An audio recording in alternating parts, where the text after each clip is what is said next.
اس کا ایک خاندانی بیک گراؤنڈ ہو جو سندھ میں بڑا میٹر کرتا ہے، ان کا خاندانی بیک گراؤنڈ بھی موجود ہے، اس کے ساتھ وہ جدید جو گورننس کے طریقے ہیں ان سے آگاہ ہو اور حکومت کے ورکنگ سے آگاہ ہو۔ اب دیکھیے کہ جب مراد علی شاہ کو اس دفعہ جب یہ آئے تھے اقتدار میں تو سینئر منسٹر بنایا گیا 2014 سے، جب یہ آپ کو پتہ ہے نا بلا مقابلہ منتخب ہوئے تھے، ان کی شہریت کا مسئلہ تھا، تو پھر انہوں نے الیکشن نہیں لڑا تھا، پھر دوبارہ ضمنی انتخاب میں لڑا، بلکہ لڑا بھی کیا بلا مقابلہ منتخب ہو کے آ گئے۔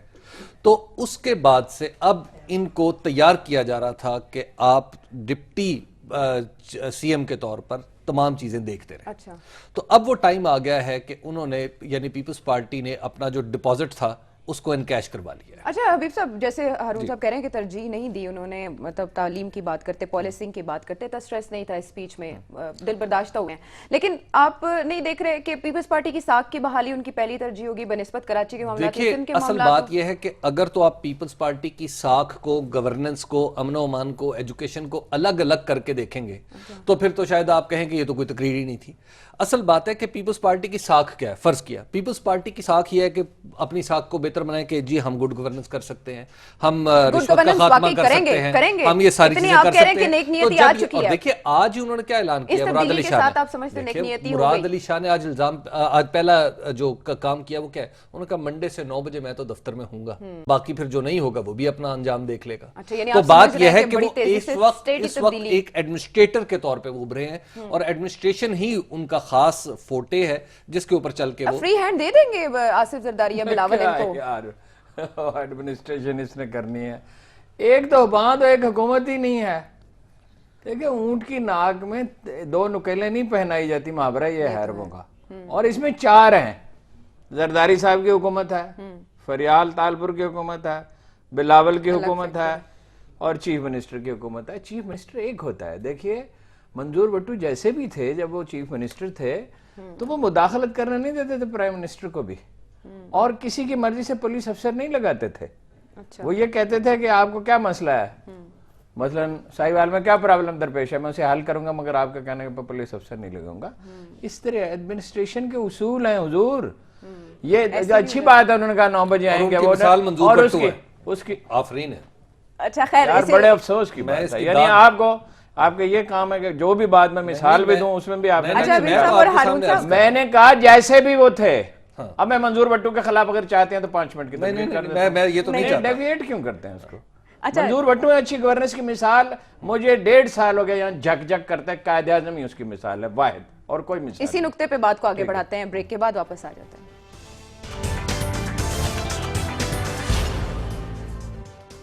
Welcome back. بات ہو رہی ہے سندھ کے معاملات کے اوپر، خصوصاً مراد علی شاہ کے آنے کے بعد کیا تبدیلی کوئی ہو سکے گی حالات میں، یا ایسے ہی بدستور رہیں گے؟ رینجرز کے اختیارات کا معاملہ، ہارون صاحب وہی موجود ہے۔ جو سید قائم علی شاہ تھے وہ کپتان بنائے گئے اس آپریشن کے، لیکن لیٹرلی تو کپتان کوئی اور ہی تھا۔ کیا یہ واقعی حقیقی طور پر یہ اختیار اپنے پاس واپس لے سکیں گے مراد علی شاہ؟ مراد علی شاہ کیا اختیارات واپس لیں گے؟ یعنی کسی نے ذکر سوائے اس کے لڑکے کے جو امیدوار تھا اپنا تحریک انصاف، کسی نے ذکر نہیں کیا اس بات کا، کسی نے اس کا ذکر نہیں کیا۔ یعنی جو میجر ایشوز تھے، جو اصل ایشوز تھے، اس پہ تو کسی نے بات ہی نہیں کی۔ یہ کتنی عجیب بات ہے۔ یعنی پانی وانی کا ذکر ہوا، وہ بھی ہر مسئلے اہم ہیں۔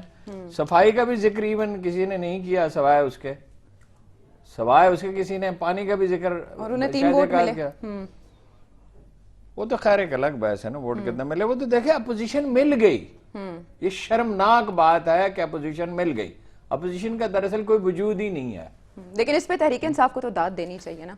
تحریک انصاف پہ اس کو داد دینی چاہیے، مگر یہ بھی انہیں سوچنا چاہیے اور خدا کے بندوں کو کہ اگر انہوں نے صحیح سیاست کی ہوتی 2013 میں انہیں کتنے ووٹ ملے، تو پھر گراوٹ کیسے آئی؟ یہ تو بجائے اس کے کہ اس کو بڑھاتے، اب یہ آئسولیشن بھی، یہ بجائے خود اس کا دوسرا پہلو یہ ہے، یہ سوال ہے۔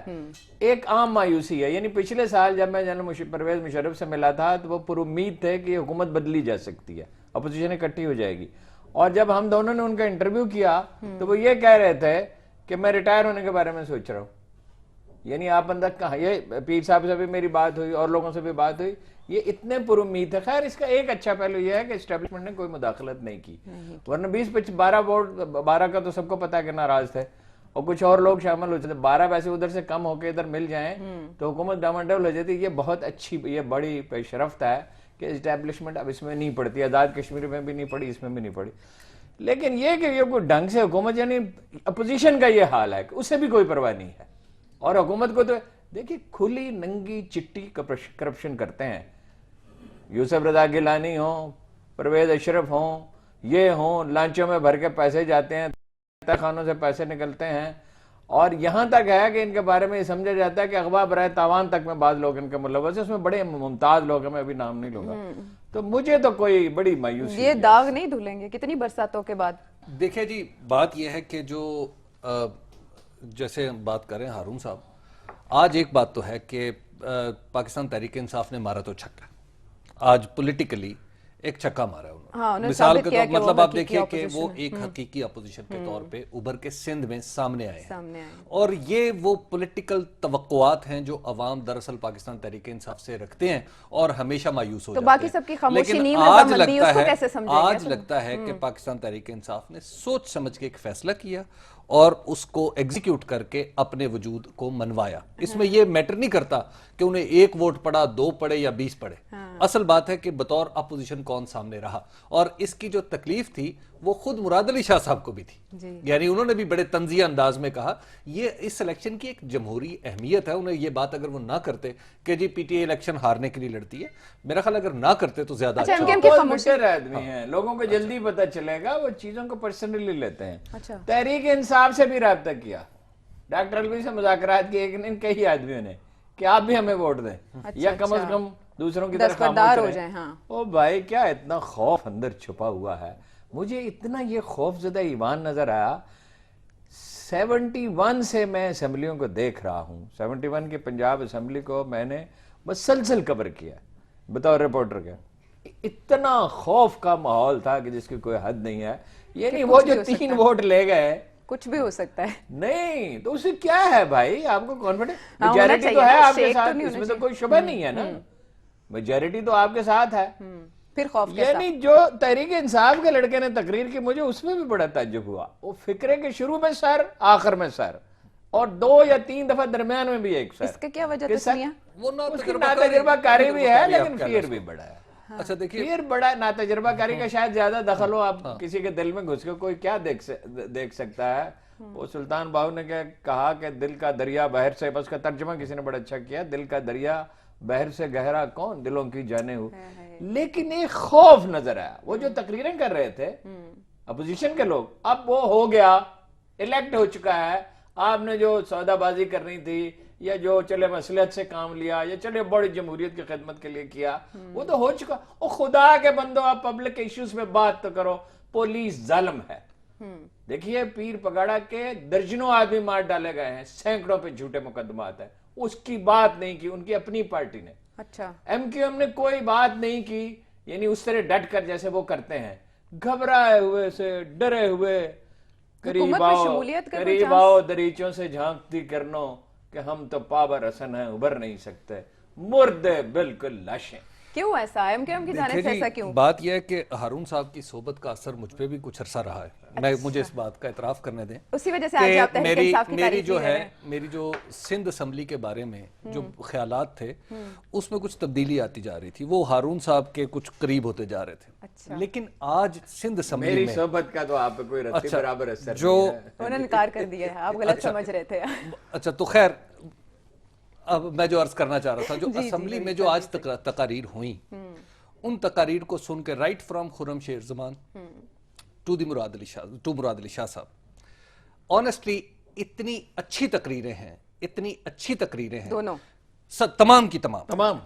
خواجہ اظہار الحسن ایکسلنٹ بولے, اور انہوں نے تمام ایشوز کو ایک میچور اپوزیشن لیڈر کی طرح اور اس کے بعد بائیک آؤٹ کر دیا. دیکھیے بات یہ ہے, سب سے معافی چاہتا ہوں, تکلام نہیں کرنا چاہیے, وہ سب سے بڑے ایشو پہ ہی بات نہیں کی جو ان کا سٹینڈ ہے مسلسل, رینجرز آئیں تو پھر پورے سندھ میں آئیں, اس پہ بھی دیکھیں وہ پی ایم, وہ اس کا ایم کیو ایم کا سٹانس, وہ تو ایک الگ ہے بات. لیکن جو آج کے ماحول میں جو تقاریر ہوئیں, مجھے یہ کہنے میں کوئی باک نہیں ہے کہ ہماری جو سندھ کی اسمبلی ہے, it's one of the best and probably the best. آج کی پرفارمنس کے اعتبار سے. ساری اسمبلی پہ برتری سبقت لے گئی. آج جتنی تقریریں اچھی اور عمدہ ہوئی ہیں وہاں. اچھا. ون تبدیلی کی ہوا. دیکھیے دوسرا یہ ہے کہ جو تبدیلی کی ہوا ہے نا اب اس کے دو پہلو ہیں. ایک یہ ہے کہ وہاں پہ رینجرز کا مسئلہ ہے جیسے ہارون صاحب کہہ رہے تھے ہو جائے گا اور وہ تو one of the first summaries جو مراد علی شاہ صاحب سائن کریں گے وہ ہوگی ان میں سے ایک رینجرز کی ہوگی اور رینجرز کو کراچی والے اختیارات نہیں پورے سندھ میں نہیں مل رہے, کراچی والے اختیارات مل جائے گے. اچھا اس کے بعد میں نہیں سمجھتا کہ اگر ایسا ہوگا تو پھر بہت خرابی. چلیے اچھا خیر آپ خبر دے رہے ہیں کندن کو آرسی کیا آئندہ چند دنوں میں یہ بات 2-3 دن میں اگر ایسا ہوگا تو بہت خرابی. اچھا دوسری بات یہ اشارہ ملتا ہے ویسے جیسے اپوزیشن ان سے مل گئی اس میں اشارہ ملتا ہے ممکن نہ دیں پورے سندھ میں لیکن بہت خرابی ہوگی. وفاقی حکومت اس کو گوارا نہیں کرے گی اور رینجرز کو کیا پڑی ہے جی اپنے بندے مروائیں اور جو کراچی سے باہر مجرم نکل جائے وہ محفوظ ہے. یہ فلموں میں ہو سکتا ہے, یہ حقیقی زندگی میں اور نہیں ہو سکتا. مراد علی شاہ جو ہیں ان کو ایم کیو ایم سے معاملات طے کرنے کے لیے ایک نہیں کئی قدم آگے بڑھنا ہوگا. اس کی وجہ یہ ہے کہ مراد علی شاہ معاملات انہوں نے طے کرنے ہیں, بالکل کریں اس کی نہیں حکومت میں انکلوڈ نہیں کریں گے, ایک ورکنگ ریلیشن شپ چلتی رہے گی. بات یہ ہے کہ مراد علی شاہ اور ایم کیو ایم کے درمیان کوئی محبت کا رشتہ نہیں ہے بلکہ ایک دوسرے کے خلاف نفرت اور دشمنی کے رشتے رہے ہیں. مراد علی شاہ صاحب کے چچا جو احسان علی شاہ صاحب تھے وہ فیڈرل بی ایریا کا علاقہ ہے سمن آباد, وہاں پر قتل ہوئے تھے. اچھا. اور ان کا الزام جو تھا وہ الطاف حسین پر لگایا گیا تھا, ان کے والد نے لگایا تھا عبداللہ شاہ نے. اچھا اسی طرح جب الطاف حسین صاحب کے جو بھائی اور بھتیجے جب قتل ہوئے تھے وہ بھی ان کی بھی بڑی ایک دردناک ان کی موت ہوئی تھی. ان کا الزام جو تھا عبداللہ شاہ پر اور فاروق لغاری پر, بے نظیر بھٹو پر اور پھر بیانات کے مطابق رینجرز پر لگائے گئے تھے. اور ان میں سے ایک کریکٹر آپ آج کل بھی بڑا سرگرم ہے وہ ان کا نام ہے راؤ انوار. راؤ انوار صاحب اس زمانے میں ایس ایچ او ہوا کرتے تھے جو ایس ایس پی ملیر ہیں. ان کے اوپر بھی الزام لگا تھا. الطاف حسین صاحب نے کہا تھا کہ یہ بھی ان میں پھر ایف آئی آر میں ان کا نام بھی بائی دا وے شامل ہے. اچھا اب جو مراد علی شاہ صاحب ہیں ان کا جو معاملہ ہے رینجرز کے ساتھ اور ملٹری اسٹیبلشمنٹ جو سندھ میں کام کر رہی ہے اس کے ساتھ بہت اچھا ہے. آپ ایک وجہ تو یہ بھی سمجھ رہے نا کہ کم از کم ایک ایف آئی آر جو عبداللہ شاہ صاحب کی طرف سے درج کرائی گئی تھی یا ایک ایف آئی آر جو ایم کیو ایم کی طرف سے درج کرائی گئی تھی اس میں عبداللہ شاہ صاحب کے ساتھ اور لوگوں کو بھی نامزد کیا گیا تھا. تو یہ الزامات میں بھی سمجھتے ہیں کہ یہ ریزنز بھی ہو سکتے ہیں کہ ایم کیو ایم سے دوریاں زیادہ ہوں, ایم کیو ایم سے دوریاں کم کریں گے. اب کم کرنے کے لیے انہیں ایکسٹرا مائل جانا پڑے گا, جائیں گے. اچھا ان کے والد جو ہیں ان کے بھی بڑے اچھے تعلقات رہے ہیں ہمیشہ سے اسٹیبلشمنٹ کے ساتھ, تو وہ تعلقات مراد علی شاہ صاحب نے انہیرٹ کیے ہیں. تو مجھے لگ رہا ہے کہ معاملات اب بہت تیزی سے بہتری کی طرف جائیں گے اور رینجرز جو ہیں ان کو بہت سارے شکوے شکایتیں جو قائم علی شاہ صاحب سے ہیں وہ پرابلم مراد علی شاہ صاحب سے نہیں. ہارون رشید صاحب حالات کے چہرے سے کوئی اتنے پر امید نہیں ہے لیکن حبیب صاحب کہہ رہے ہیں کہ بہت کچھ تبدیل ہوگا. یعنی اختیارات صرف کراچی تک دیں گے اور تعلقات بہتر ہو جائیں گے. یہ دو ڈائمینشنز ایسی ہیں جو حبیب صاحب نے دیے ہیں لیکن ہارون صاحب ان سے ایگری نہیں کرتے. بریک کے بعد جب ہم واپس آئیں گے تو بات کریں گے کرپشن اور دہشت گردی کے گٹھ جوڑ کی جس کو توڑنے کا عزم آرمی چیف نے ظاہر کیا.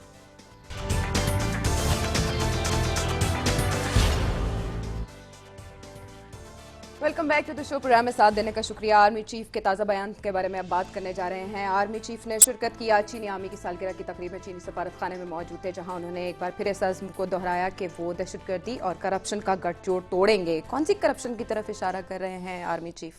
سارے ملک کی طرف, لیکن یہ بنیادی طور پر کراچی میں ہے نا زیادہ. دیکھیں کراچی میں مجھے اب یاد نہیں ہے 170 ارب روپے کی کرپشن یہ دہشت گرد گروہ کر رہے تھے جو بھتہ یہ لے رہے تھے. ممکن ہے فگر کچھ تھوڑا سا کم و بیش ہو.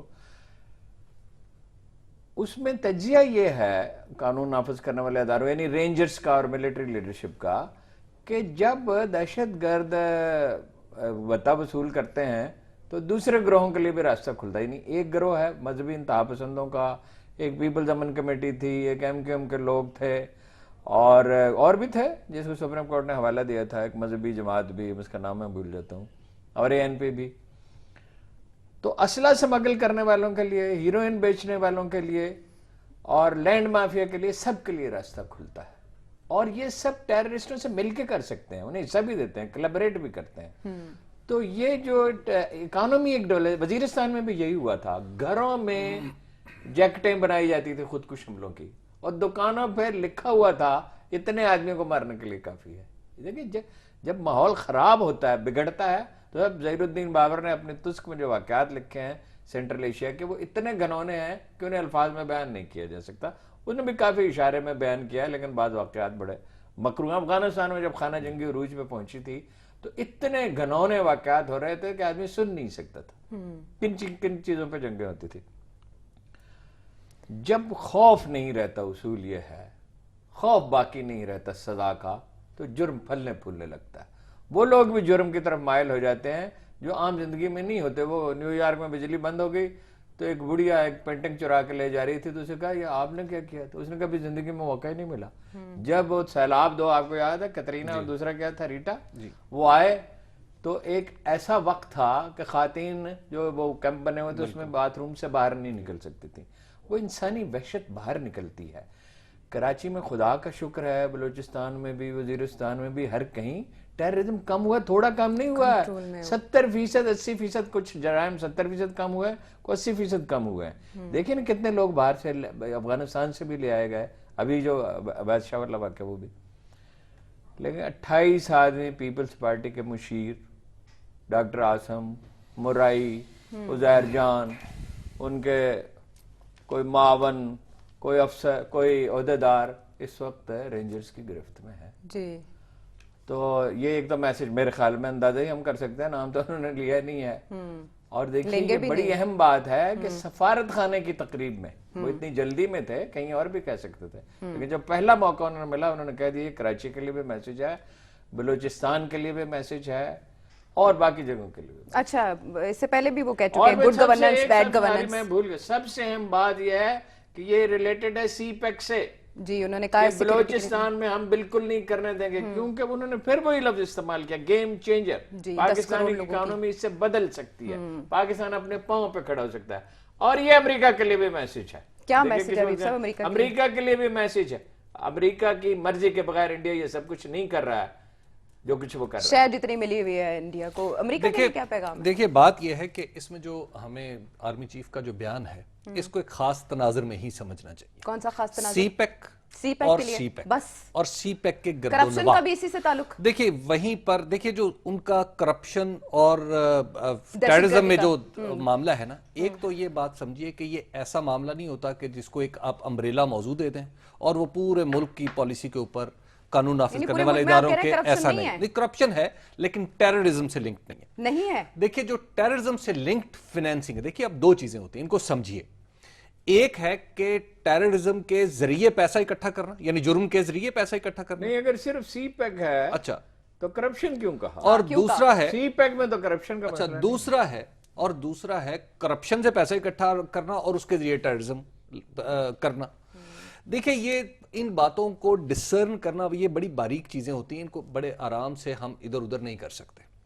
ہمیں ان چیزوں کو عدالتوں میں پروف کرنا پڑتا ہے، ان چیزوں کو ان کے لیے باقاعدہ منی ٹریلز ڈھونڈنی پڑتی ہیں جو آسانی سے نہیں ملتی.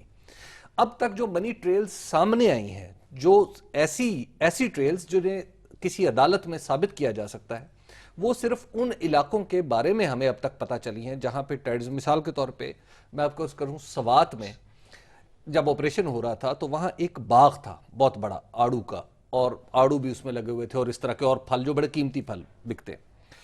اب وہ باغ جو تھا اس کی جو انکم تھی ایک یعنی 5-7 کروڑ روپیہ وہ آتی تھی اور جو غائب ہو جاتی تھی. وہاں پر آپریشن کرنے والوں کو پتا چلا کہ اس باغ کی انکم جو ہے وہ تو یہاں دہشت گردوں کو جا رہی ہے، تو اس کا مالک کوئی اور تھا. تو انہوں نے وہ باغ پہ قبضہ کیا اور اس باغ کو وہاں کے ہی مقامی لوگوں کے ہاتھ میں دے دیا کہ اب آپ اس کی انکم کو اپنے مقامی پروجیکٹس کے اوپر استعمال کریں. کراچی میں بھی آپریشن کرنے والوں نے حساب لگایا کہ اس کی کرپشن ہوتی ہے، بھتہ ایسے لیا جاتا ہے. کراچی میں جو کچھ یہ کراچی میں حساب نہیں لگا ابھی تک، کراچی میں اخذ کیا گیا ہے. اس کے بارے میں رپورٹ بنائی گئی ابھی تک ایسی کوئی رپورٹ. دیکھیے ہمیں رپورٹ اس کو ماننا چاہیے جو کسی عدالت میں پیش کی جا سکے اور عدالت اس کو انڈورس کرتے. اچھا، اس بارے میں سپریم کورٹ بھی نوٹس لے چکی کراچی کے معاملات کے بارے میں، تب آیا کہ سپریم کورٹ کے سامنے والی باتیں کرتے ہیں نا، اس پہ کوئی رپورٹ ہی نہیں بنی.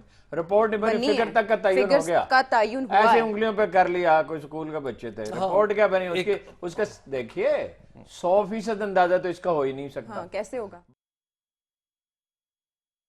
یعنی عدالتی نظام جو ہے وہ تنہا عدالتیں تو نہیں چلاتی نا، ان کے پیچھے تفتیش کرنے والی پولیس ہوتی ہے، ان کے پیچھے پولیٹیکل ول ہوتی ہے. تو 1100 آدمی میں سے